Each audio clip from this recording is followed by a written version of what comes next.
नमस्कार, स्वागत है आपका। मैं हूं आपके साथ सुमित गुप्ता। आप देख रहे हैं स्पेशल रिपोर्ट। चीन अपनी नापाक साजिशों से बाज नहीं आ रहा है। वो भारत से रार के चक्कर में नए नए अभ्यास में लगा है। आधी रात को एलएसी के पास उसके एक अभ्यास की वजह से सनसनी फैल गई है। उधर उसका सदाबहार दोस्त पाकिस्तान इन दिनों ग्वादर में गदर से परेशान है। इस गदर की वजह से इमरान खान टेंशन में है और उन्हें समझ नहीं आ रहा कि इस स्थिति में क्या करें और क्या ना करें। आज हम अपने इस खास शो में इन्हीं खबरों की बात करेंगे। तो चलिए शुरू करते हैं आज की ये स्पेशल रिपोर्ट।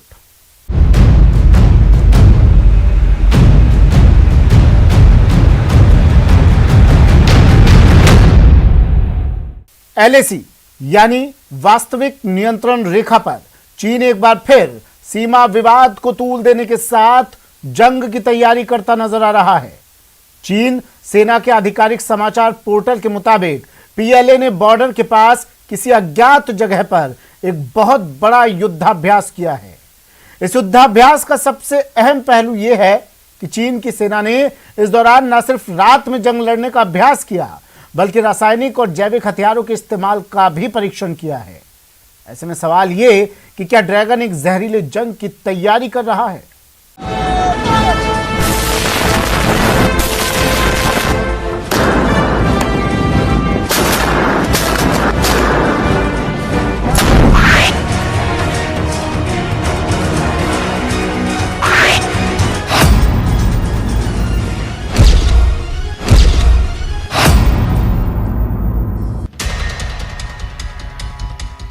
लद्दाख से लेकर अरुणाचल प्रदेश तक फैली 3,488 किलोमीटर सीमा रेखा पर शांति बनी हुई है।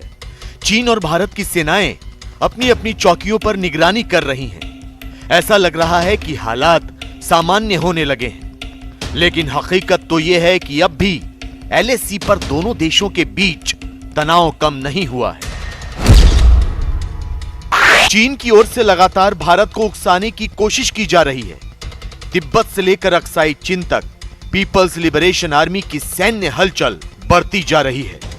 भारत के खिलाफ चीन वास्तविक नियंत्रण रेखा के करीब अपनी ताकत की नुमाइश कर रहा है, जिसकी तस्दीक करती हैं ये तस्वीरें।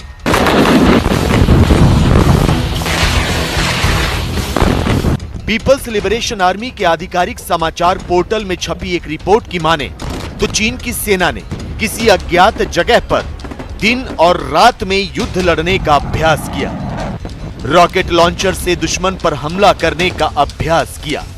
4, 3, 2, 1, go!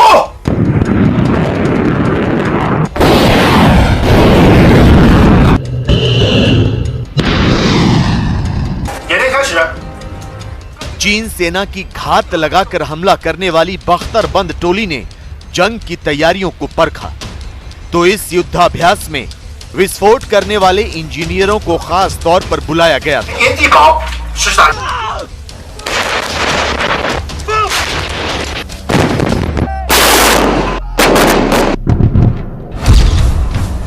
लेकिन सबसे चौंकाने वाली खबर यह है कि चीन की सेना ने इस दौरान परमाणु, जैविक और रासायनिक हथियारों के इस्तेमाल का अभ्यास भी किया।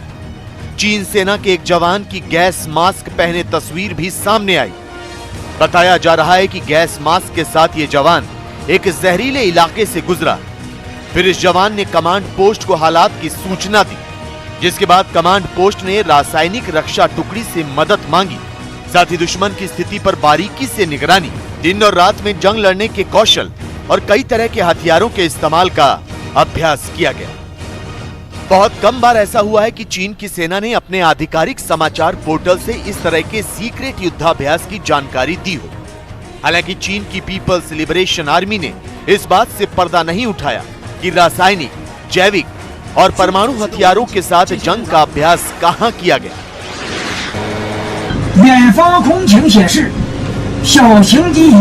सिर्फ इतना बताया गया कि तिब्बत सैन्य क्षेत्र की सिंथेटिक ब्रिगेड इस युद्धाभ्यास में शामिल हुई। और इस दौरान खास तौर पर रात में वास्तविक युद्ध लड़ने की क्षमता का परीक्षण किया गया।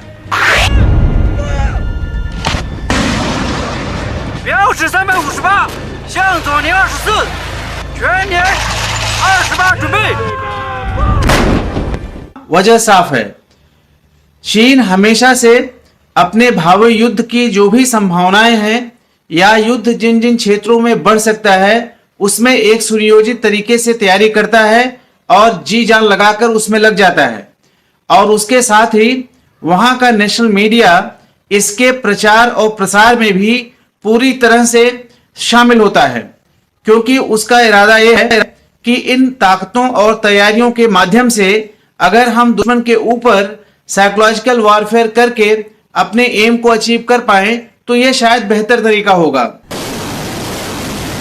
वैसे तो इस तरह के युद्धाभ्यास भारत चीन सीमा पर युद्ध के लिए तैयार रहने के लाल सेना के निरंतर प्रयासों का हिस्सा है। खबरों की माने तो एलएसी पर चीन ने बड़ी संख्या में अपने सैनिकों को तैनात किया हुआ है। एक अनुमान के मुताबिक हजारों की संख्या में सैनिक उन्नत हथियारों के साथ तैनात हैं। लेकिन परमाणु, जैविक और रासायनिक युद्ध का अभ्यास करना भारत के लिए खतरे की घंटी है। इसी साल नवंबर में एक रिपोर्ट सामने आई थी। इस रिपोर्ट में अमेरिकी रक्षा विभाग ने कहा था कि चीन रासायनिक और जैविक हथियारों के दोहरे इस्तेमाल की तकनीक पर रिसर्च कर रहा है। रिपोर्ट में यह कहा गया था कि चीन संभावित दोहरे उपयोग वाली जैविक गतिविधियों में लगा हुआ है। BWC यानी बायोलॉजिकल और टॉक्सिन्स वेपन्स कन्वेंशन और CWC यानी केमिकल वेपन्स कन्वेंशन को लेकर चिंता बढ़ गई है। यही नहीं, रिपोर्ट में यह भी बताया गया था कि चीन के पास 2030 तक कुल परमाणु हथियारों की संख्या 1000 के करीब हो जाएगी।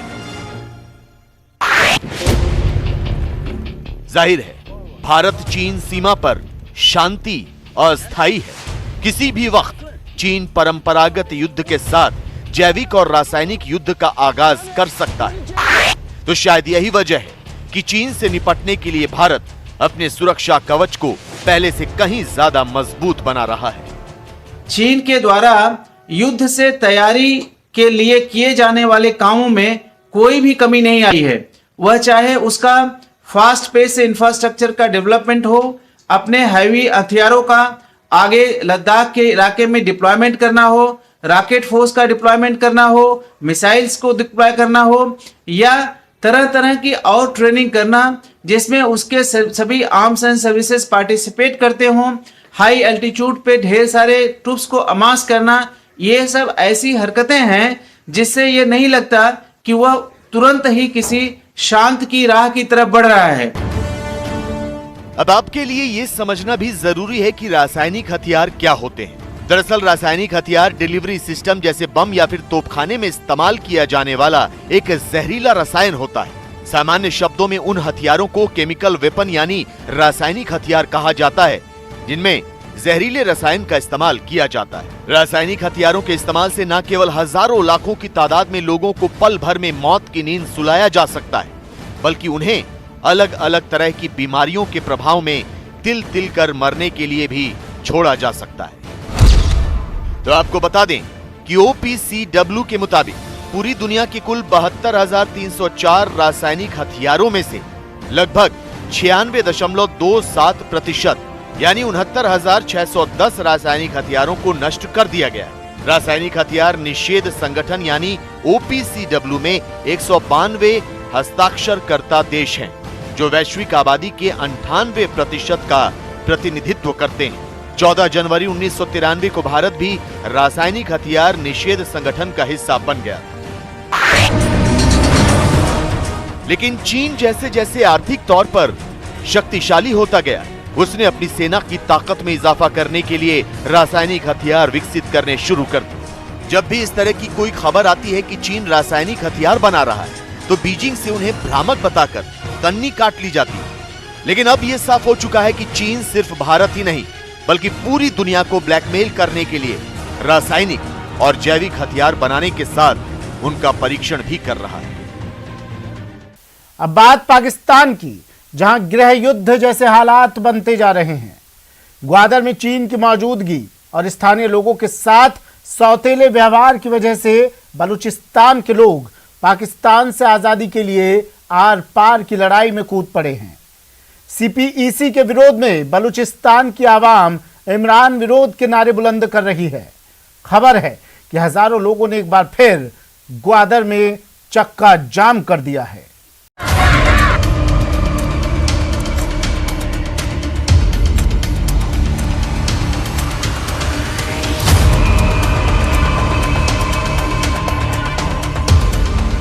क्रांति की मशाल थामे इस जन सैलाब की तस्वीरें इमरान खान नियाजी को सोने नहीं दे रही। आंदोलन की साख से चीन के राष्ट्रपति शी जिनपिंग भी दहशत में आ गए हैं। बहुत तेजी के साथ पाकिस्तान का बलूचिस्तान प्रांत अशांत होता जा रहा है। ग्वादर से निकली विरोध की चिंगारी समूचे बलूचिस्तान में प्रतिशोध की अग्नि बनकर धधकने लगी है।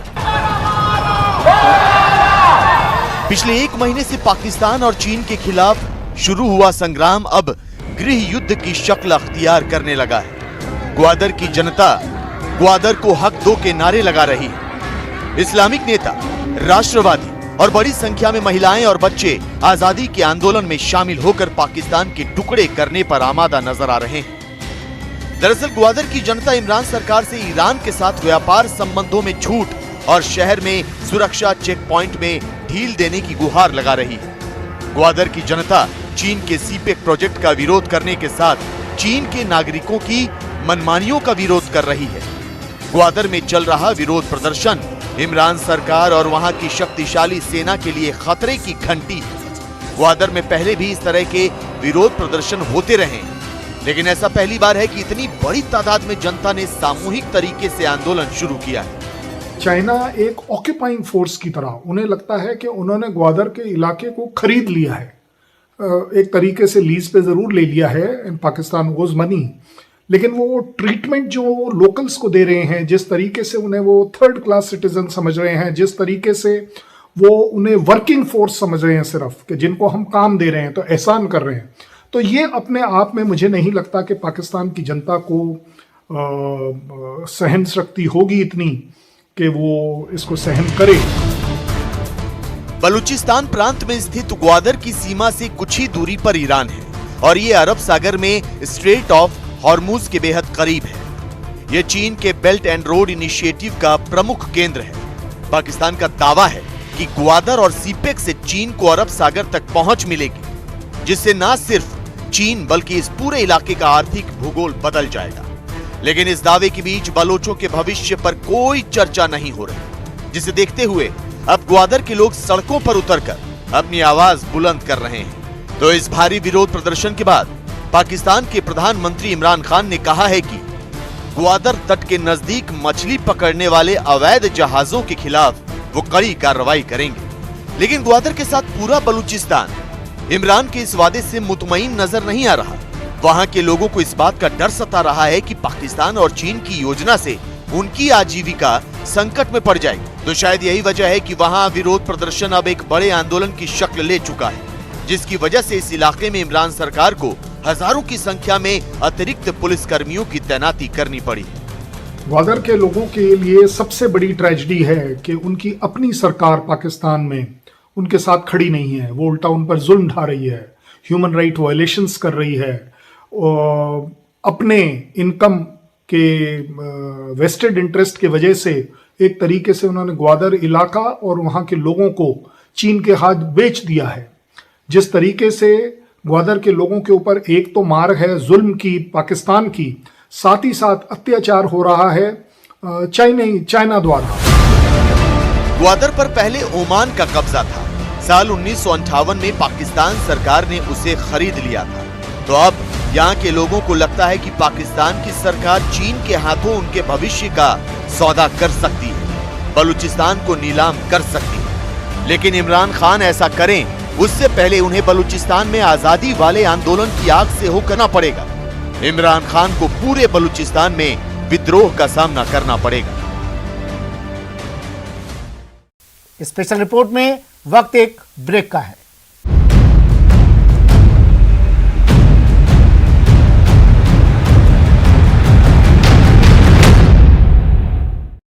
हैं सभी कैडेट्स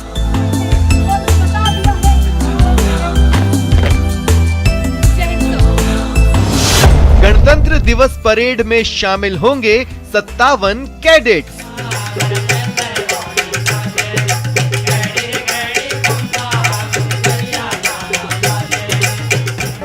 नेशनल कैडेट कोर, ये कैडेट्स राजधानी दिल्ली के राजपथ पर 26 जनवरी की परेड में अपना दम दिखाने वाले हैं।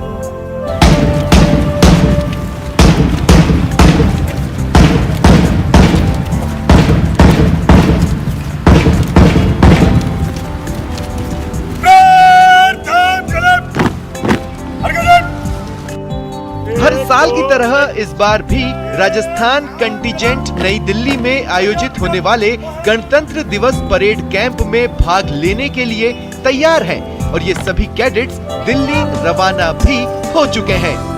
With a population of 82 million, 50 forts and palaces, 25 languages and 15 art forms, Rajasthan is truly a paradise for art-seeking eyes, and I feel proud to represent my colorful state. जय हिंद सर।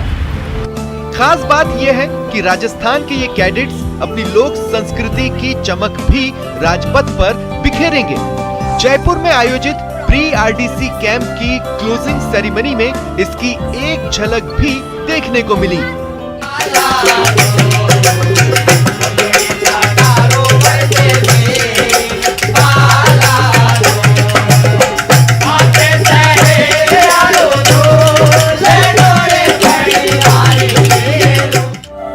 आपको बता दें कि इस बार इस दल की अगुवाई contingent commander colonel Sanjay Gupta कर रहे हैं। राजस्थान से हर साल करीब 100 से ज्यादा बच्चे राजपथ पर होने वाली परेड में हिस्सा लेने जाते थे, लेकिन इस साल कोरोना के चलते इनकी संख्या घटकर 57 रह गई है। We are doing firing every day. Group discussions, interviews रोज हो रहे हैं। हमने over 200 to 300 national and international topics cover कर चुके हैं। एनसीसी का मेन यही होता है डिसिप्लिन एंड यूनिटी, इसी में हमको कैसे मैनेज करते हैं और अगर हम इन सब चीज़ों को साथ में मैनेज कर पा रहे हैं, that's why we are called best cadets sir. आपको बता दें, गणतंत्र दिवस के मौके पर राजस्थान निदेशालय के कैडेटों का दिल्ली में 18 दिसंबर 2021 से 30 जनवरी 2022 तक कैंप का आयोजन किया जाएगा। यहाँ NCC cadets drill, firing, best cadet, culture programme, group song जैसी अलग अलग गतिविधियों में भाग लेंगे।